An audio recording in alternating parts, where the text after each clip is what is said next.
Estudo em Joel. Eu quero saber, você que está aqui, que eu vou aprender em Joel. Paulada. Então não vou. Também já no começo do estudo eu já falo, isso já desanima, né? Como diz o caipira, já desacorçoa, né? Mas o que eu acho legal dessa fase que a gente está estudando os profetas é que a gente vê assim, Deus levanta o profeta, ele dá a paulada, mas ele dá o escape e depois dá beijinho. Então, é assim, ele chama o povo, ele dá a dura, mostra onde está errado, mostra a consequência do erro, mostra a saída e mostra depois o que vai acontecer depois do arrependimento, né? Isso não vai ser diferente aqui na história de Joel. Mas vamos primeiro ver quem era Joel, tá? Primeira coisa, não dá para saber direito na época que ele viveu. Por quê? No livro dele não fala, ele não coloca reis.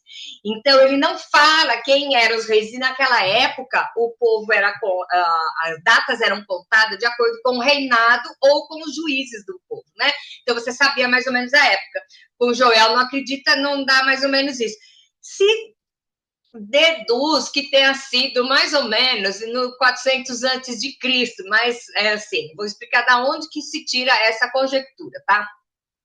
O que acontece? Ele deve ter sido escrito depois de Amós. Sabe por quê? Porque ele fala, o Joel, ele fala um texto que tem Amós. Ele usa a mesma coisa, a mesma frase que Amós fala em duas vezes. Então, dá para você ver, depois, se você quiser conferir. Então, em Joel 3,16, ele repete o que Amós falou em 1:2. Tá? E depois, Joel 3,18, ele vai repetir o que Amós falou em 9,13. Então, dá para entender que ele meio que replicou o que o Amós falou, tá? Só que aí, depois, é muito interessante que você vai ver Pedro falando de Amós, lá de Joel, Pedro falando lá em Atos 2,37, que ele vai falar quando ele começa a pregar. E é interessante a gente lembrar dessa história lá de Atos. Se você nunca viu, pega, dá uma paradinha aqui, ó, assim que acabar de ver o vídeo, entra lá no nosso YouTube e você vai pegar no Atos dos Apóstolos que Pedro levantou, fez uma pregação e 300 pessoas se converteram. Hoje você vê as pessoas se levantando, pregando 300 vezes e nenhum se converte. Tem alguma coisa errada aí, né? Mas aí o que aconteceu com Pedro? Ele pega e ele repete o que é que Joel falou. Depois nós vamos ver Paulo falando lá na carta aos Romanos, ele menciona também um trecho de Joel. Então você vê que é o seguinte, mesmo que nós estamos nos profetas menores, em todos os profetas que nós estamos vendo, o que acontece?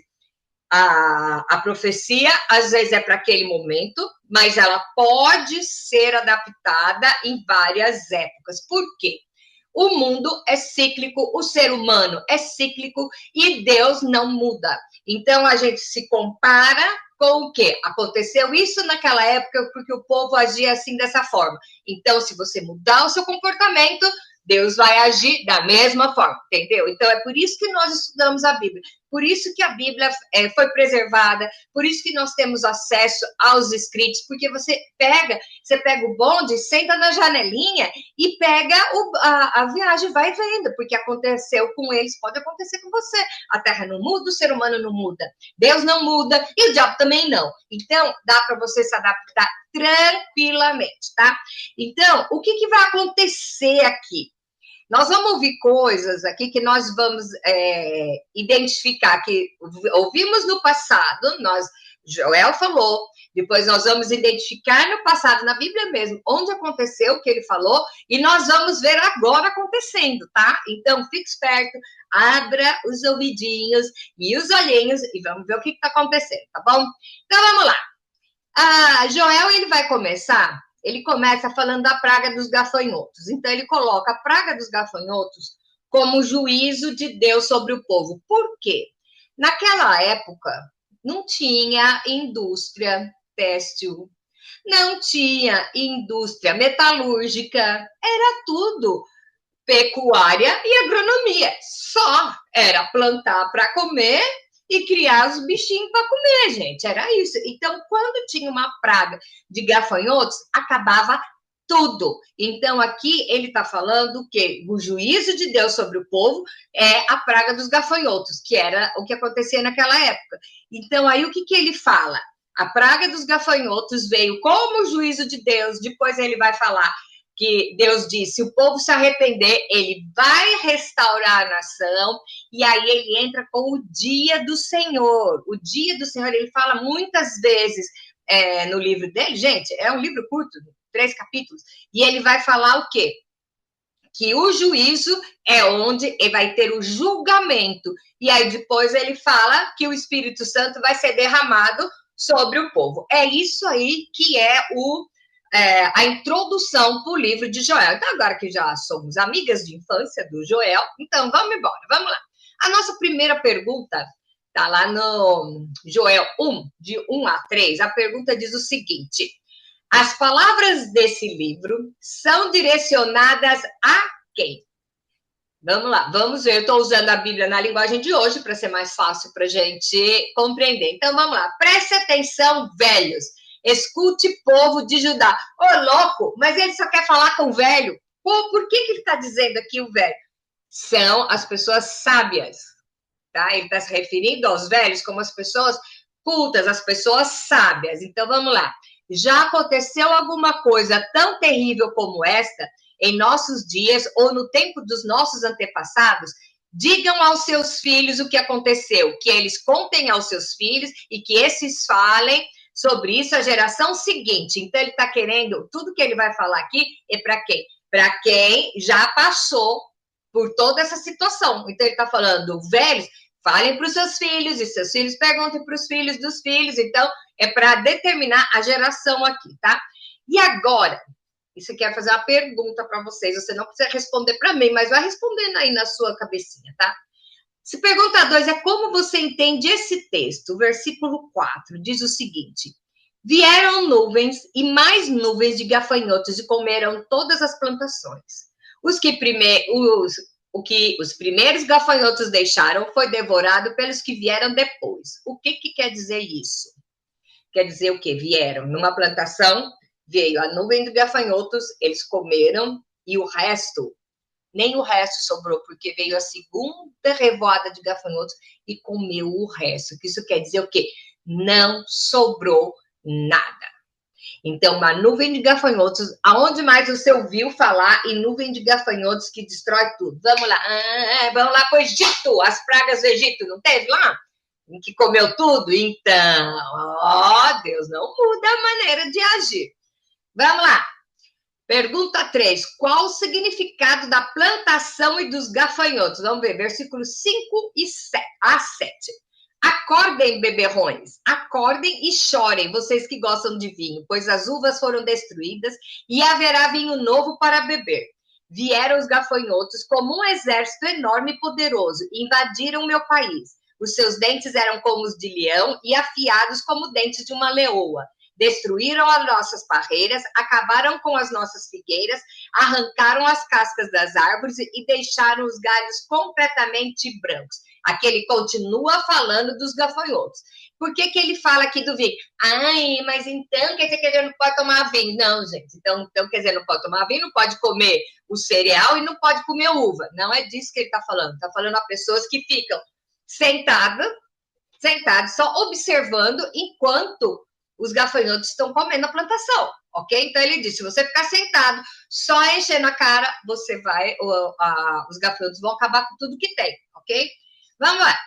Pergunta 4 está no verso 8 e diz o seguinte: chorem como uma jovem vestida de luto, que chorem a morte do seu noivo. Naquela época, o que acontecia? O noivado já era meio que casamento, né? Então, a noiva, suponhamos que o noivo prometido morresse antes do casamento. Ela tinha que fazer aquela roupa de saco, e que era... Gente, saco é saco mesmo, aquele negócio de carregar o cereal, aquela coisa assim que fica pinicando, gente. Era aquilo mesmo, fazia roupa de saco e tinha que ficar usando aquilo. Pensa que coisa legal. Então, aquilo era para significar, olha essa palavra, acho o máximo, opróbrio. Era o opróbrio em cima dela. Então, o que ele está falando? Depois que você deixar tudo isso acontecer, vai ficar choramingando no canto, porque não tem mais o que fazer. Então, vamos lá. Pergunta 5. Esse momento de escassez que traz o choro significa o quê? Versículos de 9 a 12. Os sacerdotes, os servos de Deus, choram no templo do Senhor, porque não há mais ofertas de alimento nem de vinho. Os campos são arrasados, a terra está de luto, pois os cereais foram destruídos, as parreiras e as oliveiras secaram. Fiquem desesperados, vocês que trabalham nos campos. Chorem, vocês que cuidam das parreiras, pois não há trigo nem cevada. Todas as colheitas foram destruídas. As parreiras e as figueiras secaram.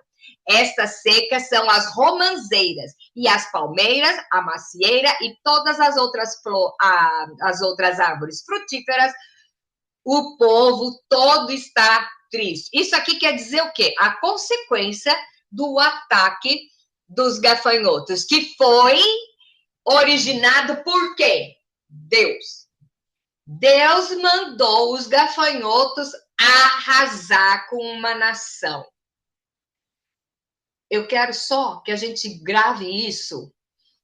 Estudar a Bíblia tem que se adaptar no nosso dia de hoje, tá? Se não tem valor nenhum, vai ler novela. Acho que não existe mais fotonovela, né? Acho que não existe. Mas vai ler gibi. Putz, não existe mais gibi também.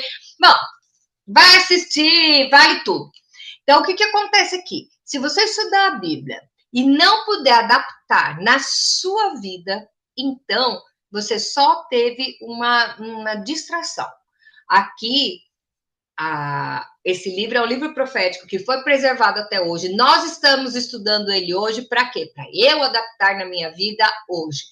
Se por acaso você está passando por um momento que você vê que o gafanhoto veio e está comendo a sua plantação e você está desesperado, nós vamos ver até o final do livro qual é a solução para resolver esse caso. Tá? E é por isso que nós estamos estudando aqui. Então, não sou só eu que estou vivendo num momento de que o gafanhoto está comendo tudo e que o luto está sobre a minha família. Você está entendendo? Isso é uma coisa atemporal. Acontece comigo, acontece com ele, acontece com você, vai acontecer daqui a 20 anos. 20 anos não, porque eu acho que Jesus volta antes disso. Mas tá entendendo? É uma coisa que acontece constantemente. E nós vemos aqui, hoje nós vamos ver a solução disso. Vamos lá. Pergunta 6. Qual a atitude dos líderes religiosos, que os líderes religiosos devem tomar? Diz o seguinte: sacerdotes, vocês que apresentam as ofertas no altar, vistam roupas feitas de pano grosseiro e chorem.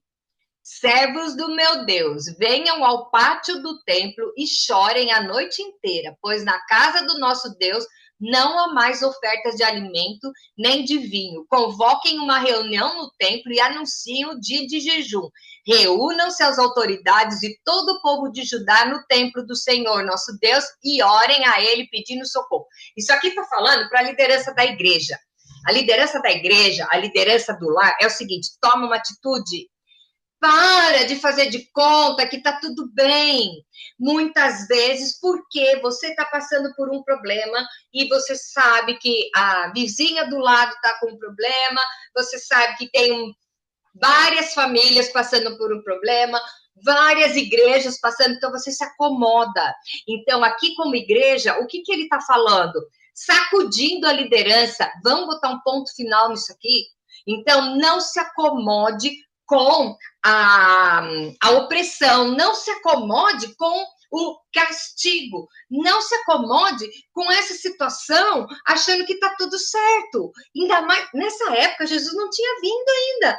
Hoje, Jesus já veio. Jesus veio. Não foi só para a gente entrar no céu e tudo certo. Não, ele veio para nos dar vida em abundância.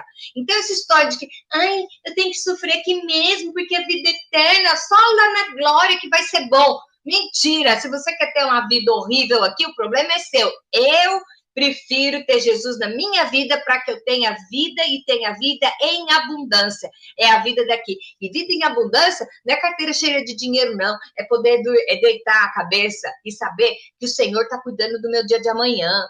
Então, eu não vou me conformar com problemas. Eu não vou achar que está tudo bem. Eu sofro tanto, eu sofro mesmo. Não, o sofrimento tem que ter uma razão de ser. E aqui o Deus fala através do profeta, ele está sacudindo a liderança da igreja. Não se conformem. Façam a junta congregação e vamos orar, vamos se arrepender, vamos dar uma sacudida para ver a situação mudar. Agora é fácil. Todo mundo sofre, fulano sofre, então eu também vou sofrer. Ok, você vai ficar aí? Só porque todo mundo sofre? Aí vem a frase da nossa mãe. Todas as mães falam isso. Você não é todo mundo. Ou era só a minha que falava, né? Bom, vamos lá. Pergunta 7. Quem vai trazer a destruição e quando? Olha só. Está chegando o dia do Senhor em que o Todo-Poderoso vai trazer a destruição. Será um dia de terror. Uai! Mas quem vai trazer a destruição não é só o diabo, o inimigo das nossas almas? Não. Aqui está dizendo que é o Senhor. Sabe para quê? Sabe para quê? Para sacudir. Para sacudir. Quantas vezes quem é mãe sabe, e quem é filho também. Quantas vezes você foi posto de castigo? Para sentir o peso do que você está fazendo. Você pensa que mãe tem prazer em castigar filho? Não tem. Dói mais na mãe do que nele. Posso garantir, viu? E eu achava que minha mãe falava isso, era mentira. Hoje que eu tenho filho, eu sei que é. Mas o quê? Você precisa corrigir, mostrar. Sabe por quê? A gente é mãe, por exemplo, você não vai estar aqui para sempre. Então, você tem que ensinar o seu filho a viver. Então, muitas vezes, quem traz a destruição aqui é o Senhor Todo-Poderoso. Quem está falando isso é Deus através da boca do profeta, tá? Pergunta 8. Por enquanto, nós só estamos vendo o mapa do horror aqui. Essa escassez vem de quem e existe como fugir? Versículo 16 a 20. Sem podermos fazer nada, vimos as nossas plantações serem destruídas. No templo do nosso Deus não há alegria nem festa. Nos campos secos, as sementes não brotam, não há colheita de trigo, e os depósitos de cereais estão caindo aos pedaços. O gado está mugindo de fome, e os bois andam tontos de um lado para o outro, porque não há pasto. As ovelhas também estão morrendo, e eu clamo a ti, ó Senhor. As árvores e os pastos estão secos, como se um fogo tivesse queimando tudo. Até os animais selvagens pedem socorro a ti, porque os rios secaram, e por toda parte a seca acabou com o capim. Qual que era a pergunta? Tem como fugir? Não, porque está em todo lugar. E, de novo, quem é que está mandando? Agora vamos lá. Pergunta 9. Baseado no texto de 1 a 11, vem as perguntas aqui. O que os gafanhotos vão fazer? Qual é o dia do Senhor? Eles estão se comparando a quem? Então, vamos ao texto. Toquem as cornetas do Monte Sião. Deem um grito de alarme no Monte de Deus. Trema de medo, povo de Judá, pois está chegando o dia do Senhor. Será um dia de escuridão e trevas, um dia de nuvens negras. Toda vez que falar do dia do Senhor, é o dia do julgamento, tá? Os gafanhotos avançam como um exército enorme e poderoso, como uma nuvem escura que cobre as montanhas. Nunca houve uma coisa assim que no passado e no futuro nunca mais haverá. Eles devoram tudo como se fossem fogo, como fogo que queima e destrói. Aqui ainda é a nuvem dos gafanhotos, tá? Antes de chegarem, a terra é como um paraíso, mas depois de passarem, ela parece um deserto. Os gafanhotos acabam com tudo. Eles parecem cavalos e correm como cavalos de guerra. Vêm saltando no alto das montanhas, fazendo barulhos como carros de guerra, como galhos secos estalando como fogo.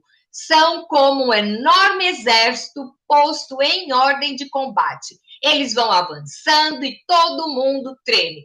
Todos ficam pálidos de medo. Eles atacam como soldados valentes, correm, sobem pelos muros e continuam sempre avançando. Gente, vamos só uma pausa aqui. Imagina você estar no meio da sua plantação e ver uma imagem dessa, tá? Aqui, ainda os gafanhotos, eles marcham em linha reta e não empurram uns aos outros, pois cada um segue o seu caminho. Marcham sempre em frente e não há armas que possam fazê-los parar. Eles atacam as cidades, sobem pelas paredes das casas e entram pelas janelas como ladrões. Avançam sem parar e a terra treme. O céu estremece, o sol e a lua se escurecem e as estrelas deixam de brilhar. À frente do seu exército, o Senhor dá ordens em alta voz. O exército é enorme e os soldados são valentes. Como é terrível o dia do Senhor! Quem poderá suportá-lo? Aqui começa a falar do juízo de Deus. Ainda está comparando com a nuvem de gafanhotos, tá? E agora? Você pega toda a situação que você está vivendo, ou então que você está escutando, toda vez que Deus dá uma sentença, ele dá o escape. Sempre. Até quando Deus te manda fazer uma coisa, ele te capacita. Não tenha medo de obedecer uma ordem do Senhor na sua vida. Eu não sei se Deus está te chamando para fazer uma coisa que você acha que você não dá conta. Eu não sei se Deus está chamando você para aprender um novo idioma, né? Ele vai capacitar. Tenha isso em mente. Aquele que chama é o mesmo que capacita. Aquele que dá a sentença é o mesmo que ensina como você sai dessa. Então, vamos lá. Qual é a saída para o povo não sofrer esse ataque? O Senhor Deus diz, mas agora voltem para mim com todo o coração, jejuando, chorando e se lamentando. Em sinal de arrependimento, não rasguem as roupas, mas sim o coração. Voltem para o Senhor nosso Deus, pois ele é bondoso e misericordioso, é paciente e muito amoroso, está sempre pronto a mudar de ideia e não castigar. Uhul! Talvez o Senhor nosso Deus mude de ideia e abençoe o seu povo, dando-lhe boas colheitas. Então vocês poderão apresentar a Deus ofertas de alimento e de vinho. Para esse mundo que eu quero descer. Olha isso. Até agora foi Deus dando a sentença, falando que eu mereço receber na minha vida. O que eu mereço receber em troca da minha vida que é falha, cheia de pecados, de coisas guardadas. E aí ele está falando, eu gosto dessa palavra aqui, ó, quer ver? Voltem para mim de todo o coração. Não é para você ficar rasgando a roupa, ai, perdão, me arrependo. Ó, agora é época de jejum, né? Pelo menos a maior parte das igrejas que eu conheço, a gente faz jejum no começo do ano, né? Aí o que faz, né? Faz aquela cara de acabado, né? Triste. Não, eu estou de jejum, estou despedaçado, porque eu sou super santo. Então, não. Aqui é o seguinte, de coração, jejua, chora os seus pecados, lamente, se arrependam e voltem para o Senhor. Não vai tentar consertar a coisa errada, não. Volte para Ele. Deus se coloca como pai. Então volta, senta no colo do pai e fala, pai, eu não quero mais fazer isso, me ajuda. Sabe o que ele faz? Cafunézinho e fala, fica aqui que o papai resolve para você. Que maravilha, não é isso que nós queremos?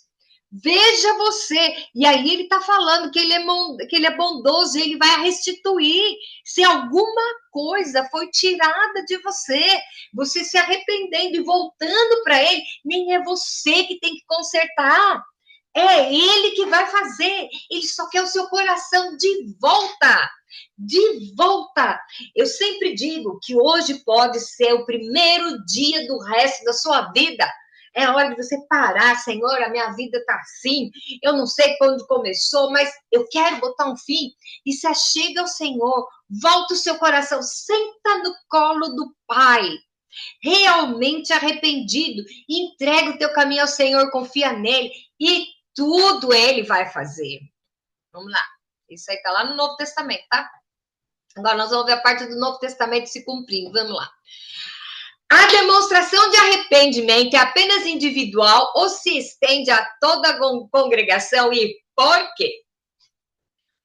Toquem as trombetas do Monte de Sião, anunciem um dia santo de jejum e convoquem o povo para se reunir no templo. Então, sou eu, fulano, ciclano, beltrano, todo mundo nesse mesmo espírito, que venham todos, velhos e crianças, e até as criancinhas de peito, que os recém-casados saiam de casa e venham ao templo também. E vocês, sacerdotes, que no pátio do templo servem a Deus, o Senhor, chorem e façam essa oração. Abre aspas. Ó Deus, não castigues o teu povo, não nos humilhes diante dos outros povos, para que eles não caçoem de nós e perguntem, onde está o Deus de vocês?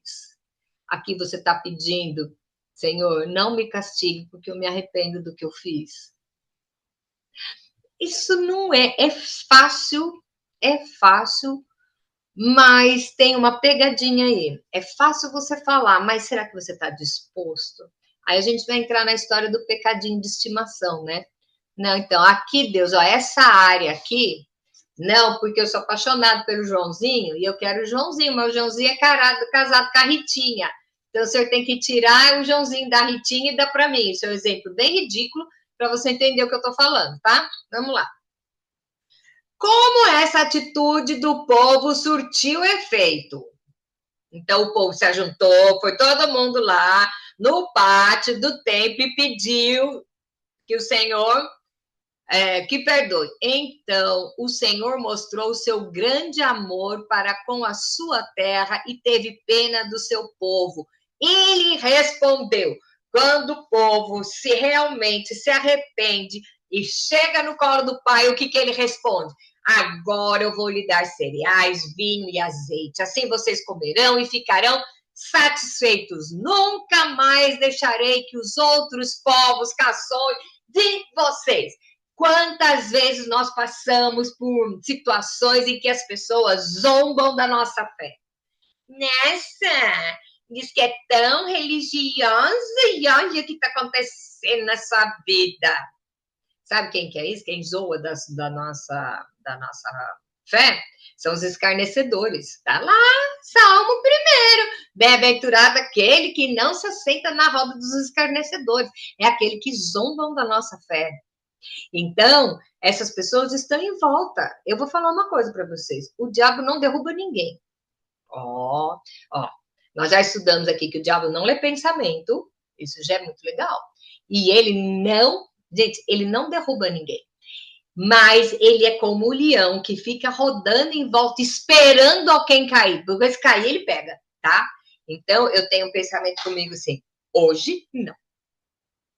Todo dia. Hoje, não. Ele não vai me derrubar, porque ele não pode. E quem está segurando é o Senhor, e eu estou segurando a mão dele. Sabe quando você está ensinando criança a andar, que está segurando, de vez em quando você levanta assim, porque tira os pezinhos do chão? É a mesma coisa, tá? Vamos lá. Qual foi o resultado desse arrependimento em âmbito geral? Sabia que vocês iam gostar da segunda parte do estudo? Olha aqui, ó. Enxutarei para longe de vocês a praga de gafanhotos que vem do norte e os jogarei no deserto. Gente, é Deus fazendo, você não precisa fazer nada. Os gafanhotos que vêm na frente serão jogados no mar morto. E os que vêm atrás cairão no mar Mediterrâneo. Os gafanhotos mortos aos montões vão apodrecer e cheirar mal. E eu vou fazer grandes coisas. Quer dizer, isso aqui, e ainda tem mais. O arrependimento verdadeiro pode até transformar o quê? Pergunta 14. Alegrem-se, ó campos, e não tenham medo, pois eu, o Senhor, fiz grandes coisas. Animais selvagens, não fiquem com medo, pois o capim vai ficar verde. As árvores darão fruta, e haverá muito figo e muita uva. Alegrem-se, moradores de Jerusalém, pois eu, o Senhor, o Deus de vocês, fiz grandes coisas. Eu lhes dei chuva no tempo certo, as de outono, as da primavera, muita chuva, como no passado. A colheita de trigo será boa e haverá muito vinho e muito azeite. Devolverei tudo que vocês perderam quando eu mandei as enormes nuvens de gafanhotos, que como exército destruíram as colheitas. Restitui, eu quero de volta o que é meu. Lembra, né? Lembra, vamos lá. Vocês terão comida até não querer mais e louvarão ao Senhor seu Deus que derramou tantas bênçãos sobre vocês. E o meu povo nunca mais será humilhado. Vocês ficarão sabendo que eu estou com vocês. Saberão que eu, o Senhor, sou o seu Deus e que não há nenhum outro Deus. E o meu povo nunca mais será humilhado. É assim que o meu pai trata. Ele trata a mim, ele trata você, ele trata todo aquele que pegar o seu coração e entregar para ele. Senhor, resolve. É tempo hoje. Hoje é 8 de janeiro de 2026. Quer fazer um ano de 26 ser tremendo? Leia esse texto de novo. Vai lendo, e vai tomando a mesma atitude. Isso é promessa de Deus. As promessas do Senhor se renovam a cada manhã. Se Ele falou, Ele vai cumprir. Deus não faz acepção de pessoas. Se Ele falou para o Manezinho, Ele vai fazer para mim e Ele vai fazer para a Ritinha também. Ai, gente, estou com a Rita na cabeça hoje. Bom, vamos lá. Pergunta 16. Para o Espírito Santo, existe acepção de pessoas? Ah, não, vamos lá, 15. Qual o efeito do derramamento do Espírito Santo nas pessoas? O Senhor diz ao seu povo: depois disso eu derramarei o meu espírito sobre todas as pessoas. Os filhos e as filhas de vocês anunciarão a minha mensagem. Os velhos sonharão e os moços terão visões. A gente sabe esse texto de cor, né, gente? Fala sério. Pergunta 16. O Espírito Santo faz acepção de pessoas? Vamos lá. Até sobre os escravos e as escravas eu derramarei o meu espírito naqueles dias. Que naquela época, escravo não era nada, né? Não era nada, não era nem contado como pessoa. Ele derramará o Espírito Santo até... Pergunta 17. Como a natureza mostrará a ação do Espírito Santo? Vamos lá. E farei com que apareçam coisas espantosas no céu e na terra. Haverá sangue, fogo, nuvens de fumaça, o sol vai ficar escuro, a lua se tornará cor de sangue, antes que chegue o grande e terrível dia do Senhor. Aí já está falando do julgamento de Jesus. Vamos lá. E pergunta 18. Qual a condição para ser salvo? Aí você deve estar pensando, nossa, eu estou com a cabeça tão perdida, eu ainda estou lá no começo do estudo, lá que está sofrendo a devastação, lá da minha plantação, a coisa está ruim, então vamos lá. Eu quero ter essa história da restauração, Deus falar que me ama, que vai fazer. O que eu tenho que fazer com isso? Vamos lá. Vai guardar. Joel 2:32. Então... todo aquele que pedir ajuda do Senhor será salvo, pois o Senhor prometeu que todos os que não tiverem sido destruídos estarão no monte de Sião em Jerusalém. Aqueles que o Senhor escolheu serão salvos. Todo aquele que pedir ajuda do Senhor será salvo. Vamos ver na outra versão aqui, só para entender bem, para a gente desenhar. Rapidinho, 2:32. E acontecerá que todo aquele que invocar o nome do Senhor será salvo. Isso aqui Paulo falou aos romanos. Quando lá foram perguntar, e o que é que a gente faz, né? Pedro também falou, invocar o nome do Senhor. Ele está ao passo à distância de uma oração. A salvação é estendida a todos. Não tem acepção de pessoas. Deus não tem. Se você vai estudar lá a fundo, você vai ver que Paulo fala, não existe homem, mulher, nem grego, nem judeu, rico, pobre. todo aquele que invocar ou pedir ajuda do Senhor, ele será salvo. O que eu estou fazendo ainda, que eu ainda não assumi o meu posicionamento perante o reino de Deus? Não estou falando que isso é para ir morar no mosteiro. Não. O que eu estou fazendo que está me proibindo de usufruir da vida em abundância? E, de novo, vida em abundância não é grana. Grana é a última coisa. Eu estou falando de vidão, de poder deitar cabeça à noite e falar, Deus, eu vou dormir, segura aí que essa é demais para mim. E descansar, tá? 19. Gente, é lindo esse texto, tá? Pergunta 19. Qual a promessa para o povo de Jerusalém e Judá? O Senhor Deus diz, naquele tempo eu farei com que o povo de Jerusalém e de Judá prospere de novo. Uhul! Você já viu algum judeu pobre? Se tiver só lá em Israel, viu? Porque você sabia que em Nova York, em Manhattan, tem um prédio lá que tem mais diamantes do que tem em todo Israel?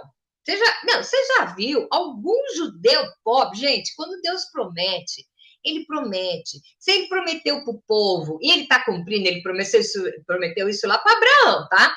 Se ele prometeu isso para o povo, que é o povo de Deus, imagine para mim que sou filha. Ui, é. Qual o papel que você ocupa no plano de Deus? Você é testemunha? Você é povo? Você é servo? Ou você é filho? Jesus veio para que a gente, todo aquele que crê no Senhor, seja chamado filho de Deus. Se você reconhecer que Jesus é o único caminho, você é filho. Oi? Então, se o povo tem as bênçãos, imagina o filho. Vamos lá.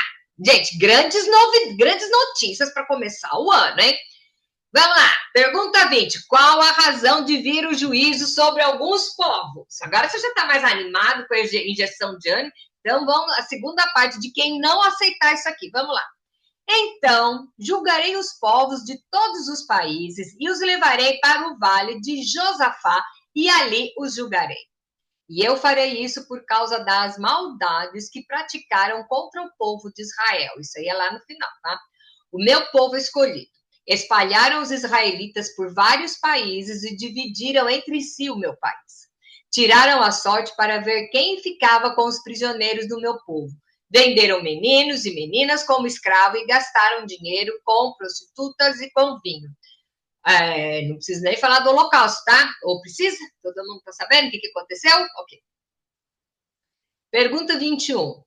Qual a razão de fazer Deus se vingar dos povos de Tiro, Sidom e toda a Filisteia? Vamos lá.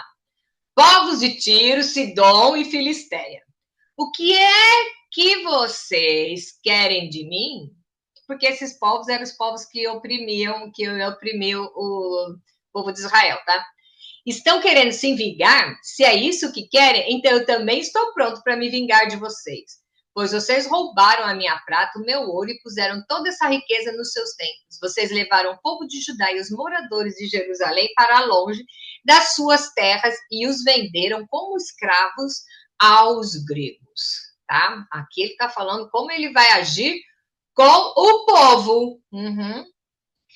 Como será essa vingança? E eu vou trazer o meu povo de volta daqueles lugares distantes e farei com que vocês, o mesmo que vocês fizeram com eles. Farei com que os filhos e as filhas de vocês sejam vendidos como os escravos ao povo de Judá, que os venderá aos sabeus, povo de um país que fica muito longe daqui. Sou eu, o Senhor, que está falando. Alguém já viu falar como que é o Egito hoje em dia? O Egito é quebrado. Tem a parte a parte turística e o resto acabou. Por quê? Porque subjugou o povo de Israel. Então, Deus, quando fala, ele cumpre. 23. Tá vendo que nós vamos terminar em tempo. Qual é essa batalha que é descrita aqui? Por isso, podemos entender como e quando acontecerá? Vamos lá. Anunciem isto às nações. Preparem-se para uma guerra santa. Chamem os soldados, que todos eles se apresentem e se aprontem para a batalha. Transformem os seus arados em espadas e das suas foices façam lanças. Que até os fracos digam que são valentes. Venham depressa todas as nações vizinhas e reúnam-se no vale. Que até os pacíficos virem soldados. Preparem-se, povos de todas as nações, e venham para o vale de Josafá, pois ali eu, o Senhor, vou julgar todas as nações vizinhas. Os pecados dessas nações serão tantos que elas vão ser cortadas como trigo maduro, no tempo da colheita elas vão ser pisadas como uvas e serão pisadas nos tanques até o vinho derramar. Multidões e mais multidões enchem o vale da decisão, está perto o dia do Senhor no vale da decisão. O sol e a lua ficam escuros e as estrelas deixam de brilhar. Isso aí, já ouviram falar? Vai lá estudar o Apocalipse, tem lá isso aí, tá? Tem lá escritinho tudo, a Batalha, a Margedon, tá tudo lá. Vamos ver. 24. Nesse trecho, podemos imaginar se já passou ou ainda vai chegar. Do monte de Sião, o Senhor fala alto e a sua voz parece um trovão. De Jerusalém, ouve-se o estrondo da voz de Deus e os céus e a terra treme. Mas ele defende e protege o povo de Israel. Deus diz ao seu povo: assim vocês vão ficar sabendo que eu sou o Senhor, o Deus de vocês. Eu moro em Sião, no meu santo monte. Jerusalém será uma cidade santa e os estrangeiros nunca mais a conquistarão. Naquele tempo, os morros serão cobertos de parreiras, haverá vacas pastando por todos os montes e muita água vai correr nos ribeirões de terra de Judá. No meu templo sairá um rio que regará o vale das acácias. O Egito ficará abandonado e o Edom parecerá um deserto, pois eles invadiram a terra de Judá e mataram pessoas inocentes. Eu vingarei a morte dessas pessoas e castigarei os culpados, mas sempre haverá gente vivendo em Judá e Jerusalém. Eu, o Senhor, morarei no monte de Sião. Isso é lá para frente, tá? Bom, nós vemos o povo de Jerusalém sendo oprimido e sendo injustiçado, mas quem defende eles é o Senhor, então tudo certo. Mas o que eu quero falar para mim e para você hoje? Todos os nossos estudos, eu sempre deixo alguma coisa para a gente pensar. Eu sei que é muita informação, é muita coisa descrita aqui, mas eu quero umas perguntas. Eu tenho 5 perguntas para a gente pensar essa semana. E olha, que é uma pergunta por dia, é muita coisa, então vamos lá. Como você será encontrado no dia do Senhor? O dia do Senhor, o dia que tocar a trombeta, você vai ser encontrado evangelizando, orando, lendo a Bíblia, louvando, ajudando os necessitados, ou misturado na multidão, choramingando e reclamando porque nada com você dá certo. Né? O dia do Senhor será de salvação e alegria para os crentes, os verdadeiros. Gente, crente é o que crê, tá? Não é o que acredita, é o que crê. É o que crê, é o que sabe, que mesmo que tenha alguma coisa acontecendo, você sabe quem está no controle da sua vida. O dia do Senhor será de condenação e tristeza para os incrédulos, aqueles que não acreditam no poder do Senhor. Sem arrependimento não há perdão e salvação. Não há. Então, sem arrependimento não há bênção. E sem arrependimento não há avivamento, nem derramamento do Espírito Santo e nem mudança de vida. No livro de Joel, 3 capítulos. Gente, 3 capítulos curtos. Olha que chacoalhão para a gente começar o ano. Olha como Deus não deixa de ser Deus. Essa história do evangelho só da graça, pode fazer o que quiser, que no final dá tudo certo. Deus está chamando a santidade hoje. Vamos deixar os nossos pecadinhos de estimação. De repente, o que Deus quer de você é exatamente uma coisa boba, grudar chiclete embaixo da mesa. Mas você faz isso com maldade, para você já não serve. Vamos tirar o chiclete grudado embaixo da mesa? Você está me entendendo? Eu não estou falando bobagem? Cada um tem o seu. É isso o que Joel está falando. Deus está falando através de Joel. O que é que está atrapalhando você de ter a vida em abundância? E se você continuar no seu erro, continuar com seu pecadinho de estimação, continuar choramingando, porque que nem a hiena, ó dia, ó mês, ó ano, porque o seu vizinho sofre, a sua irmã da igreja sofre, porque o país sofre, porque todo mundo sofre, então todo mundo sofre, eu tenho que sofrer também? Por que que você está jogando a vida em abundância para ficar se juntar no monte de, sabe, da turma toda? Por que você senta na calçada enquanto as pessoas estão caminhando e vivendo? Como é que é? Levanta, sacode a poeira e dá a volta por cima? Enxuga a lágrima. Tira a poeira mesmo e fala: Senhor, eu vou viver a minha vida abundante a partir de hoje. Então, tenha coragem. Isso não é para covarde. Tenha coragem. E fala para o Senhor: olha agora e fala para o Senhor: Senhor, eu quero deixar de grudar chiclete embaixo da mesa. Me ajuda a não ter mais práticas imorais, pensamentos obscenos. Ajuda a purificar a minha mente, os meus pensamentos, o meu coração. Me ajuda, Senhor, porque eu quero ter uma vida santa. E daqui para frente, Senhor, me leva nos teus braços. E aí eu vou falar para você, é a única maneira de você ter o ano de 2026 caminhando em vitória. Você vai querer chegar em dezembro desse ano e falar: ai, 2026 foi tanta luta que eu nem vi passar. Você vai perder 365 dias que você pode colecionar bênçãos. Deus deve ter um balde de bênção lá para jogar em cima da sua vida e você vai deixar de receber por comodidade. Para se ajuntar à multidão, tenha coragem, arregaça as mangas. Eu vou fazer esse ano ser diferente, porque eu vou entregar o meu caminho ao Senhor. Eu vou ter coragem de tirar de dentro de mim tudo aquilo que não agrada ao Senhor. E o que eu não conseguir, eu vou pedir ajuda dele. E eu vou caminhar em vitória. E quando a gente estiver no último estudo desse ano, lá em dezembro, nós vamos pegar, olhar para trás e falar: esse ano foi o ano de vitórias, foi o ano que eu mudei o rumo da minha vida. Sabe o que é conversão? É você descobrir que está no caminho errado, parar, voltar e pegar o caminho certo. Tá? Não é um tintar e você mudar totalmente, né, uma poção mágica na sua cabeça, da hora agora. Senhor, ore e fale: Senhor, me ajuda a mudar o meu caminho. Eu quero fazer a coisa certa. Ai, Kátia, mas eu não sei o que é certo. Pergunta para o Senhor. A Bíblia fala que nenhum justo fica sem resposta. Ai, mas eu não sou justo. Mas você é justificado pelo sangue de Jesus.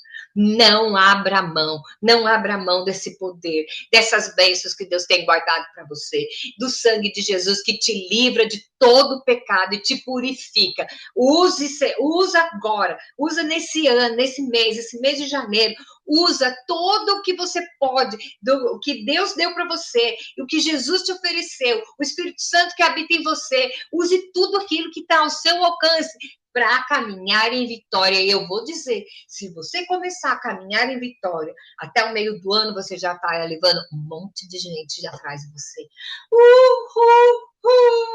E é isso que a gente tem que falar hoje. Que Deus abençoe o nosso ano, que Deus abençoe as nossas escolhas, que Deus nos capacite a chegar no final do ano e falar: esse foi o melhor ano da minha caminhada com o Senhor. Amém, meninas? Beijo grande e até o próximo estudo. Tchau!